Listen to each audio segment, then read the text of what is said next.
আসসালামু আলাইকুম।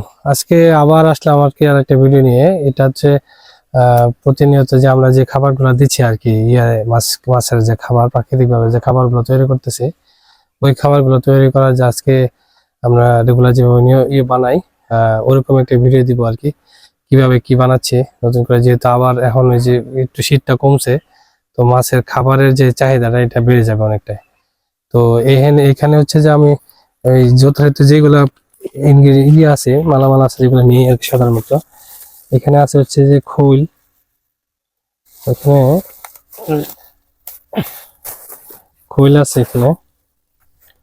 এটা হচ্ছে যে ভুসি, এই বলে এটা হচ্ছে মাইটা সার বা ডিএপি সার বলি আমরা, এটা ডিএপি সার।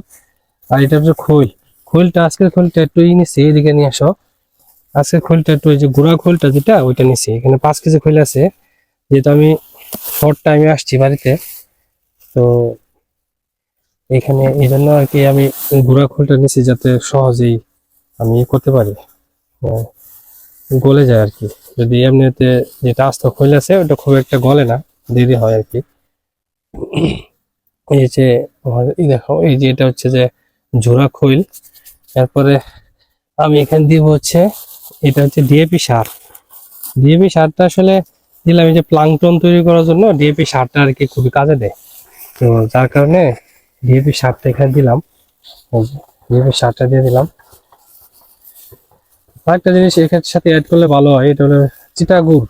চিটা গুড়টা আপাতত আমার কাছে নাই, তো চিটা গুড়টা দিলাম না। তো ডিএপি সারটা দিলাম। আমার করে যেহেতু দেশি বাংলা মাছ, তো এখানে প্রাকৃতিক যে খাবারটা আছে এটা দরকার। আর একটা জিনিস হচ্ছে ইস্ট। এটা হচ্ছে ইস্ট। ইস্ট হচ্ছে আপনার এটা হচ্ছে এক ধরনের জীবন্ত, এটা মানে যখন পানির সংস্পর্শে আসে এটা জীবিত হয়ে যায়। আর এইগুলার থেকে, এগুলো এক ধরনের অণুজীব।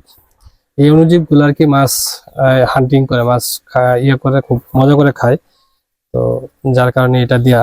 তো পরিমাণ মতো দিয়ে দিলাম ইস্ট। এরপর আরেকটা জিনিস অ্যাড করব, এটা আজকে না, এটা কালকে যখন দিব আর কি, তখন এটা হলো ইউরিয়া সার। এটা আগামীকালকে যে অংশটুকু আছে ভিডিওর বাকি অংশটুকুতে দেখবেন আমি কিভাবে মিক্স করি আর কি। এটা মিক্স করে পরে সরাসরি পুকুরে দিয়ে দিব। এখন আমার একটা দাম ছিল, ওই দামটাতে খুব অসুবিধা আমার এই দিয়াতে। এখন এই যে এখানকার যে ইটা আছে, একটা চারি ব্যবস্থা করছেন, তাই এটা আপাতত দিলাম এখানে। এখন হচ্ছে যে পুকুরের যে পানিটা আছে, একদম পুকুরের রো পানিটাই আমি দিব। হ্যাঁ, সরাসরি পানিটা নিব।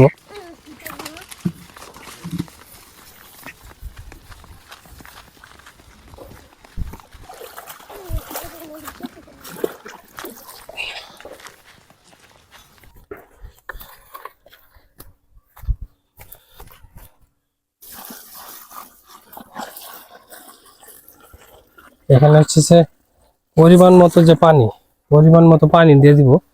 এখানে 1 বালতি দিলাম আর কি, আর 1 বালতি দিব।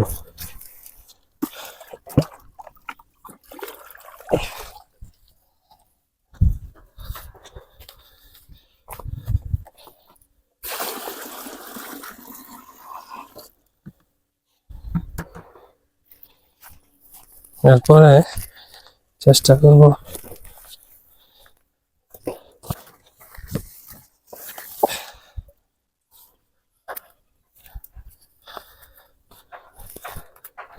একটু গোটা দিয়ে দিলাম,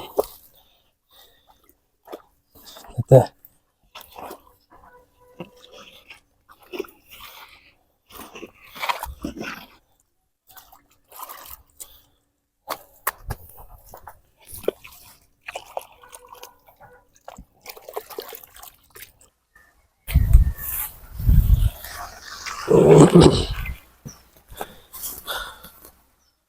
গতকালকে গতকালকে আমি এখানে যে এখানে 3টা খৈল, তারপরে হচ্ছে ইস্ট আর ডিএপি সার মিশানো হয়েছিল।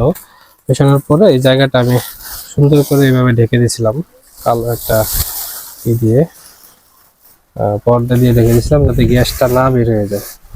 তো আজকে এই জায়গাটা অবস্থা হচ্ছে এরকম, মোটামুটি একটা সুন্দর একটা স্মেল বেরিয়েছে, এই যে লিকুইড হয়েছে আর কি।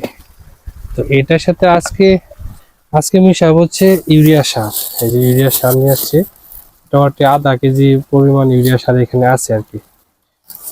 এই আধা কেজি ইউরিয়া সার এটার সাথে আমি যখন মিক্স করব, মিক্স করে এরপরে এটাতে পানি দিব।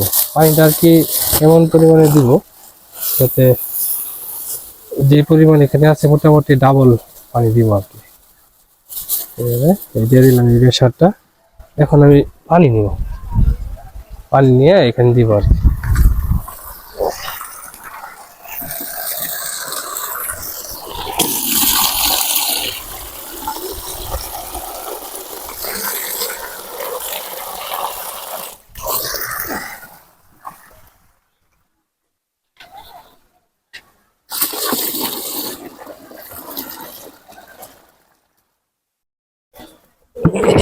পানি দিয়ে দিলাম।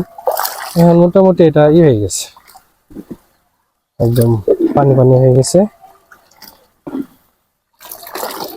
এখন এই যে সারটা, যে সার আছে এই সারটারে আমি যতদূর সম্ভব চেষ্টা করবো যে সারটাকে মিক্স করতে। একবারে ইউরিয়া সার বেশিক্ষণ সময় লাগবে না মিশতে, একদম মিশে যাবে। একবারে সবগুলো উপাদান মিশানোর পরে আমরা যে কাজটা করে থাকি, একদম বেশি করে পানি দিই। পানি দিলে হয় কি, যে এখানকার যে ইয়ে আছে, পানি এবং বিভিন্ন উপাদান, এখানে আমাদের খৈল এরপরে সার একসাথে মিশিয়ে যায় এবং একবারে পাতলা করতে হয় আর কি। পাতলা করলে সমস্ত পুকুর যাতে আমরা কভার দিতে পারি, এই জন্য একদম পুরা পাতলা করে সমস্ত পুকুরে কভার দিই। আর পাতলা করলে বিশেষ করে পানির সাথে খুব সুন্দর মিশে যায়, আর প্লাঙ্কটনটা খুব দ্রুত উৎপাদন হয়। আর মাছের প্রাকৃতিক খাবার হচ্ছে প্লাঙ্কটন। আমরা চেষ্টা করি যে মাছ যাতে প্রাকৃতিক ভাবে বেড়ে ওঠে, এই জন্য আমরা অন্তত মাসে 2 বার থেকে 3 বার এই কাজটা করে থাকি।